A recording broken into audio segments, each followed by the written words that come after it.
If you find yourself in Alabama, you're going to notice the word Yellowhammer a lot. Yellowhammer Creative, Yellowhammer Brewing. Some people call it the Yellowhammer State. That's because the state bird, the northern flicker, is nicknamed the Yellowhammer. But still, it is weird how much you hear about it. When I lived in Mississippi, the state bird was the mockingbird, and it didn't really come up that much.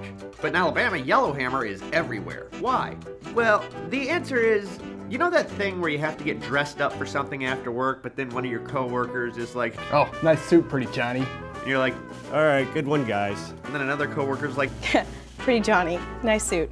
And you're like, "Yeah, okay, good one." And then 6 months later, whenever you walk into a room, everyone's like, "Hey, pretty Johnny." "Hey, pretty Johnny." And nobody even remembers why they call you that because it's just your name now. It's kind of that on a historical scale. So in the first winter of the Civil War, a group of battle-worn Confederate soldiers were holed up in Kentucky under the command of Nathan Bedford Forrest. Yes, the guy who founded the Ku Klux Klan. Look, no one's a good person in this story. Anyway, these guys had been fighting for a while and their uniforms were worn and faded, and around this time, a group of fresh-faced cavalry riders from Huntsville, Alabama arrived. Now these guys were completely green. They hadn't seen any fighting at all. And they also arrived in brand spanking new Alabama uniforms, accented with little bits of yellow. The group stood out to a Confederate soldier named Will Arnett. Not that Will Arnett, or maybe that Will Arnett. That dude does look like an ageless vampire.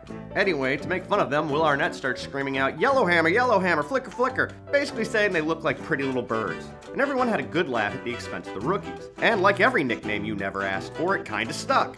And the regiment started being called the Yellowhammers. That nickname then started getting used for all Alabama soldiers in the Confederacy, so eventually Alabama soldiers just embraced it, started adorning themselves with yellow feathers and whatnot. And that's why today in Alabama we name so many things Yellowhammer, because over 150 years ago Will Arnett thought we looked like sissies. That guy thinks he's so funny. Anyway, I'm Pretty Johnny Soboleski for Reckin.